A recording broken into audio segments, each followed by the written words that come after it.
Vous êtes issu d'une famille de modestes paysans. Vous êtes né le 5 août 1924 à Kaolack. Vous fréquenterez l'école normale William Ponty de Sébikotane avant de rejoindre la faculté de droit de Dakar. Puis la section de magistrature de Paris à l'École nationale de la France d'Outre-mer. Vous êtes Monsieur Kebambe.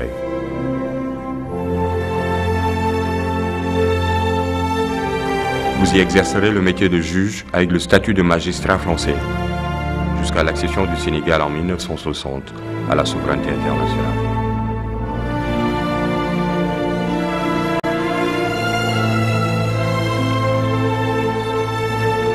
Revenez alors au pays et être recruté dans la fonction publique.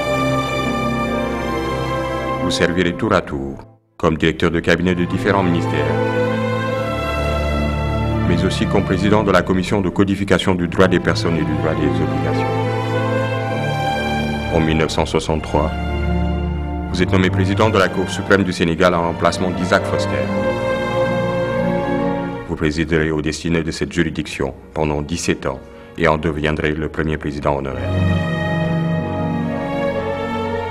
Sous le régime du président Senghor, vous influencez très fortement cette explosion législative qu'a connu le Sénégal depuis son indépendance en 1960.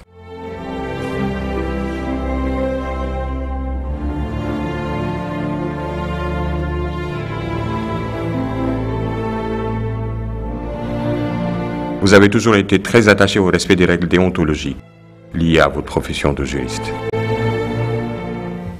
Le travail et l'éthique sont les seuls outils du développement véritable. Nous devons les ériger en principe premier si nous voulons sortir notre pays de la misère. Il n'y a pas d'autre voie. Doté d'un sens élevé de la citoyenneté et du civisme, vous nourrissez un profond mépris pour tous les comportements laxistes. Que ceux qui détiennent une parcelle de pouvoir et en abusent, ou qui se sont enrichis en foulant aux pieds les règles d'éthique, se le disent bien. Ils n'inspirent aucun respect aux autres Sénégalais. En 1980, au bénéfice de l'article 35, alinéa 2, Senghor démissionnait de son poste de président de la République. Monsieur le Premier Président, après y avoir mûrement réfléchi, j'ai décidé de me démettre de mes fonctions de président de la République. La Cour suprême est la gardienne vigilante de notre Constitution. C'est pourquoi j'ai l'honneur, Monsieur le Premier Président, de remettre ma démission entre vos mains. Avant la prestation de serment de Abdou Diouf, qui allait le remplacer, vous avez saisi cette occasion pour vous faire le porte-parole du peuple.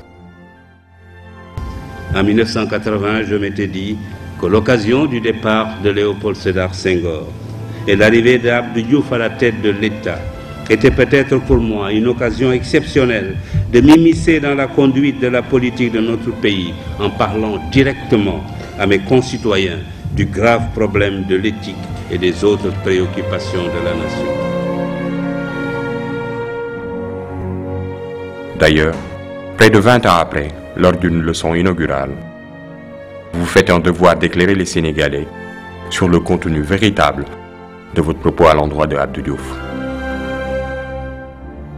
De ce que j'avais dit à l'époque, beaucoup de Sénégalais n'ont retenu qu'une formule brève et lapidaire. Les Sénégalais sont fatigués. En effet, j'avais notamment affirmé que l'essentiel, c'est de sortir de cette situation avec dignité, en sauvegardant l'intégrité de notre territoire, l'indépendance de notre pays, les conquêtes démocratiques de notre peuple et l'intangibilité de notre Constitution. Cela ne peut être l'affaire d'un seul homme, ni même l'affaire d'un seul parti. C'est le devoir de tous les Sénégalais de faire preuve de maturité pour garder notre pays de l'aventure et assurer son développement harmonieux selon notre propre formule de vie. L'indépendance de la justice et le détachement vis-à-vis du pouvoir politique vous ont permis d'être sollicités pour promouvoir un code électoral consensuel accepté par tous les partis politiques, ce que vous réussirez.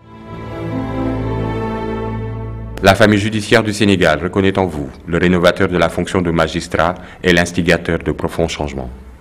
Membre de la Société de législation comparée et vice-président du Comité international de droit comparé, vous officiez cumulativement à vos fonctions au Sénégal comme recherchiste pour les questions d'unité pour le droit africain.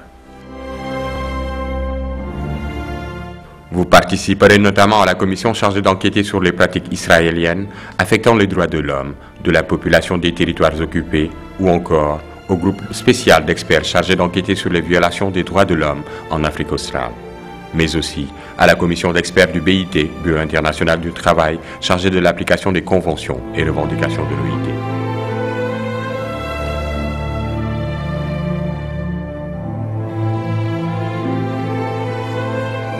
Instaurer un culte de l'éthique dans tous les secteurs d'activité est, selon vous, le seul gage de survie et de sauvegarde de nos valeurs communes. Déterminons-nous à débusquer et à écarter sans complaisance au besoin et à punir sans faiblesse ce qui ruine ce pays ou le desservent, les corrompus et les antinationaux, les roublards et les paresseux. Cultivons l'honnêteté et le courage au travail, que chacun au poste où il est, du ministre au planton, du chef d'entreprise aux manœuvres, considère comme reposant sur ses seules épaules le destin de la nation. Inventons un système qui ne récompensera désormais que la compétence, le travail et la probité. Il faut que chacun de nous enterre ses ambitions personnelles et oublie les vieilles querelles pour se ceindre les reins comme un vaillant homme au nom de l'intérêt exclusif de la nation. Ainsi, à chaque fois que vous en avez eu l'occasion, vous y avez invité vos concitoyens, comme ce fut le cas ici, à l'université Cheikh Anta Diop. Alors, si j'ai quelque chose à vous dire aujourd'hui, mesdames, messieurs, en tant qu'ancien, c'est de rappeler deux mots que Senghor, auteur des paroles de notre hymne national, y a glissés.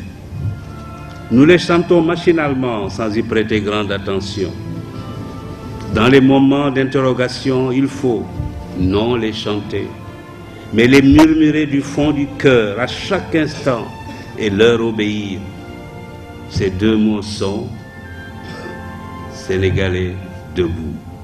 L'humilité, le sens de l'éthique et de la droiture vous sont si chers que vous serez finalement élu président de la commission éthique au Comité international olympique.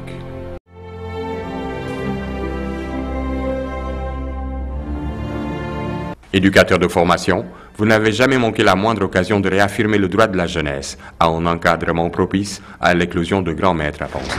Plutôt que d'avoir de grands politiciens, cherchons à avoir de grands médecins, de grands ingénieurs, de grands professeurs, de grands spécialistes de l'économie et des finances, et même des savants. Les pays les plus puissants du monde ne sont pas ceux où la politique est reine. C'est plutôt le contraire.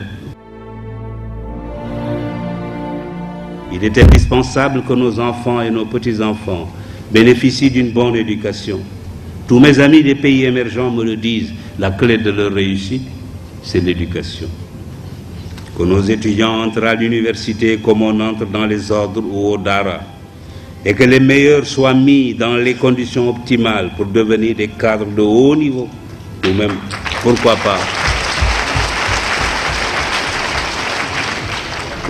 pourquoi pas, comme je le disais tout à l'heure, des savants. Bien sûr, cela nécessite la réhabilitation de la fonction technique au détriment de la fonction politique.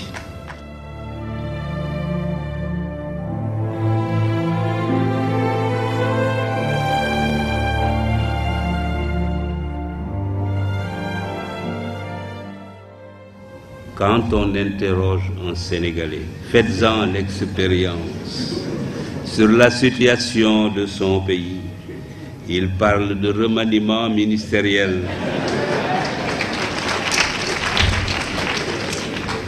de querelle ou de limogeage politique.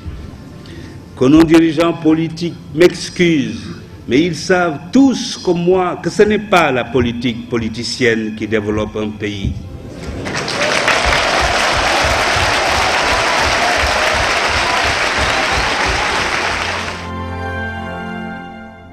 Vos enfants ont eux aussi eu le privilège de bénéficier de vos conseils avisés.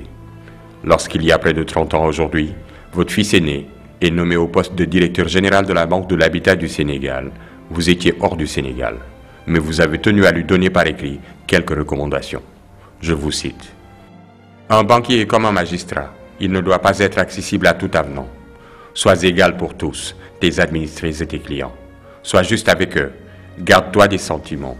Ils ne servent à rien dans ton métier. Respecte riches et pauvres, puissants et misérables. Fin de citation. Manifestement, ces conseils pourront servir à tout un chacun dans l'exercice de ses fonctions, quelles qu'elles soient.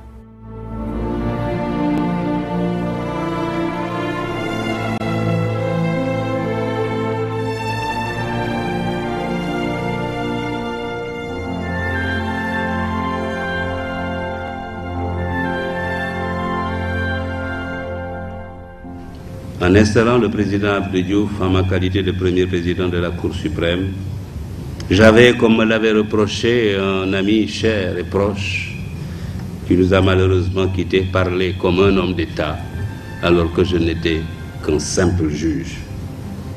La vérité est que, à cette époque, j'avais constaté que le Sénégal avait fait, depuis qu'il avait accédé à l'indépendance, ensemble avec l'ancien Soudan français, 2 faux départs. Le premier a été constitué par la rupture de la Fédération du Mali.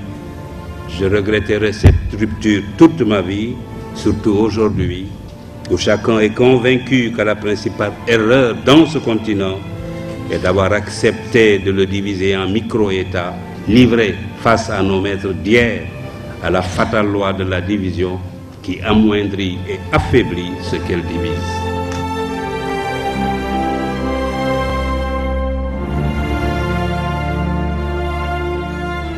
Après la rupture de la Fédération du Mali, les Sénégalais, amis des Soudanais, ont été brimés. Mais une fois la rupture de la Fédération consommée, le Sénégal a reconstruit son pays, son État autour d'une constitution unitaire. Nous avions 2 dirigeants qui se complétaient parfaitement. Senghor, un peu toubab. Mamadou Dia, très sénégalais.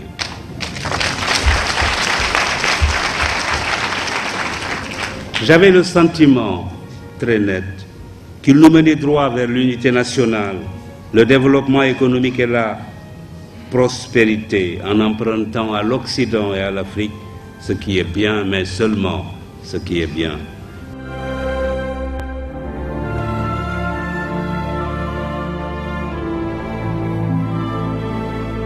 Hélas, le 17 décembre 1962, ils se sont brutalement séparés. Avec eux, notre pays a été divisé en 2, les amis de Mamadou Dia et les autres. Les premiers étaient éloignés de tout s'ils n'étaient pas mis en résidence surveillée ou même incarcérés. Après ces événements, j'ai eu le sentiment que depuis lors, les Sénégalais, à tort ou à raison, instruits de ce qui semble être la doctrine des autorités qui les dirigent, la confiance en leurs seuls hommes supposés fidèles et non à tous les Sénégalais compétents, se sont déterminés à prendre une assurance contre les aléas de la vie politique de notre pays. Cette assurance, vous le devinez, consiste à se prémunir contre des jours futurs durant lesquels on est écarté de sa place ou de tout. Elle conduit, quand on est encore dans une place, à rien d'autre qu'à la recherche de biens par tous les moyens, de la déviance vers l'enrichissement illicite, le guiro, comme disent les journaux, la corruption sous toutes ses formes, l'absence de l'amour de la nation.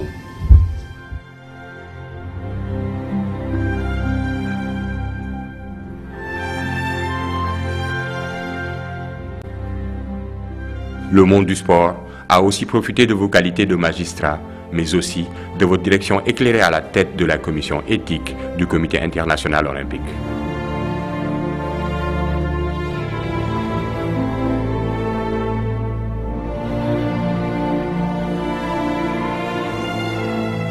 Le témoignage qui nous a le plus édifié sur l'homme d'action nous est parvenu de la magistrature et des corps parajudiciaires.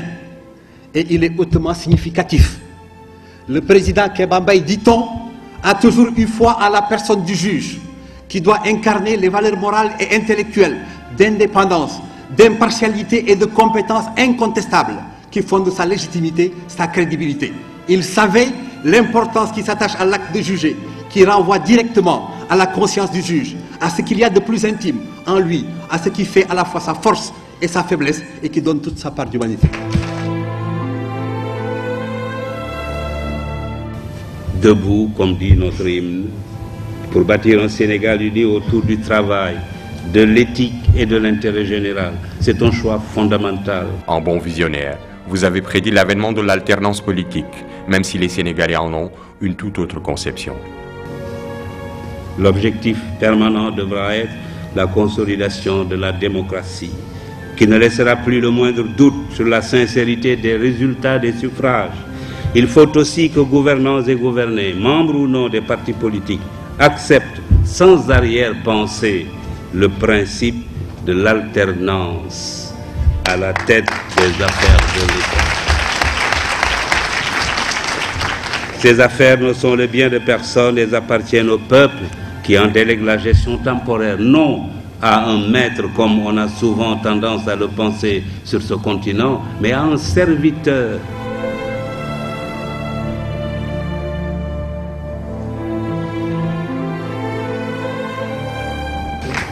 Debout pour le travail et pour l'éthique avant qu'il ne soit trop tard. Debout en nous rappelant devant chaque choix, chaque action, la pensée d'Emmanuel Kant.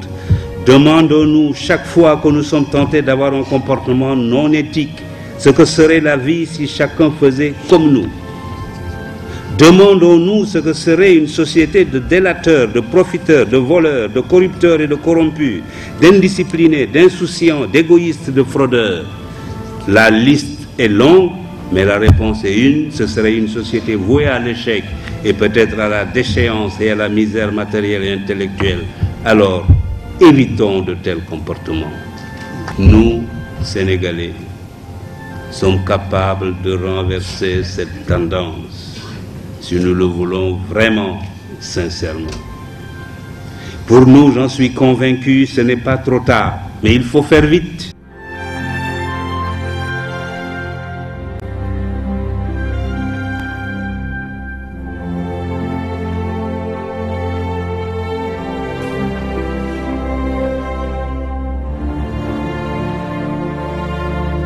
Ce n'est pas seulement votre famille qui a perdu un être exceptionnel, mais c'est toute la nation sénégalaise et tout le continent africain. Je ne serai peut-être plus de ce monde quand surviendront les conséquences de ce choix pour lequel les Sénégalais auront opté en faisant soit ce qui est éthique, soit ce qui ne l'est pas. Ce jour-là, je suis sûr qu'ils diront en eux-mêmes. Et pourtant, le père Kéba, avant de partir, nous avait prévenus. Votre enseignement est plus que jamais d'actualité.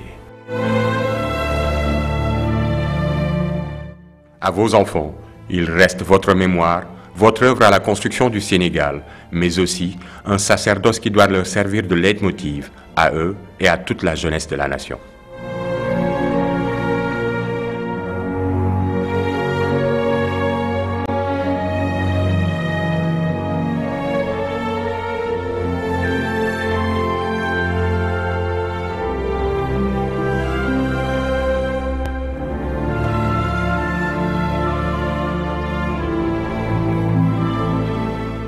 Une fondation érigée en votre nom tente quotidiennement de porter fidèlement votre engagement et votre sens de la solidarité. C'est à la mesure du regard sur soi-même et à l'épreuve du regard des autres que peut se définir cette valeur fondamentale. Or, sur ce chapitre aussi, le président Kéba Mbaye est présent. Oui, nul tour du voir ne l'a jamais isolé de son entourage. Tous ceux qui passaient le voir trouvaient chez lui l'accueil le plus ouvert, le conseil le plus sûr, le jugement le plus droit. Sa grande disponibilité d'esprit lui permet de partir du postulat que son interlocuteur avait peut-être raison, admettant par là même que que sa propre analyse peut être infléchie ou corrigée. Le sens de l'écoute et le respect d'autrui dénotent chez lui des qualités humaines certaines dont ont pu bénéficier tous ceux qui l'ont approché. Au Sénégal, c'est l'ordre national du Lion et l'ordre du Mérite. En France, c'est la Légion d'honneur et l'ordre du Mérite.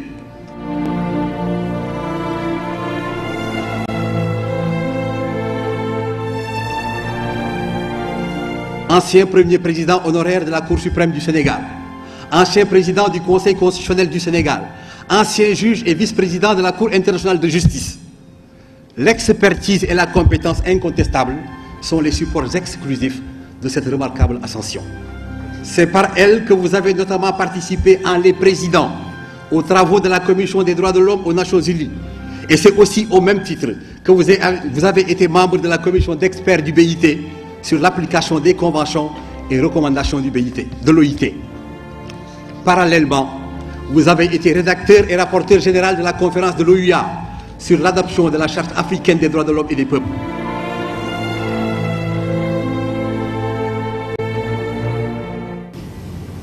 Les magistrats doivent être indépendants du pouvoir, des partis au procès et du public. C'est par là que le monde nous juge, parce que c'est par là que nous pouvons prouver que notre capacité à assurer la solidité de nos institutions et la stabilité du régime politique que nous avons choisi est réelle. La sécurité future des gouvernants d'aujourd'hui et la confiance actuelle des acteurs de notre développement en dépendent étroitement.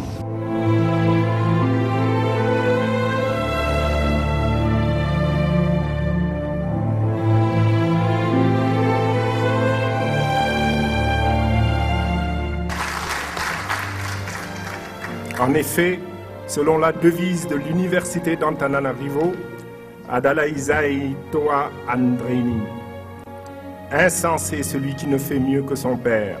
Kéba Mbaye a toujours été impressionné par cette devise qui pour lui représente un défi, non pas pour le fils mais pour le père. À l'analyse, il avait raison et n'a pas failli à sa vocation, être un grand juge international.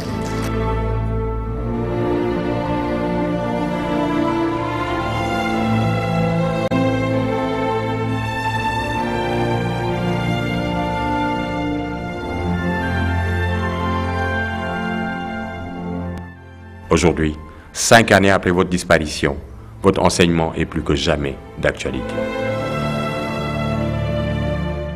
Ériger certaines règles éthiques fondamentales en obligation erga omnes, subordonner la loi aux commandements éthiques et la fonction de juger au seul droit, légiférer dans tous les domaines pour imposer aux administrateurs comme aux administrés des comportements éthiques.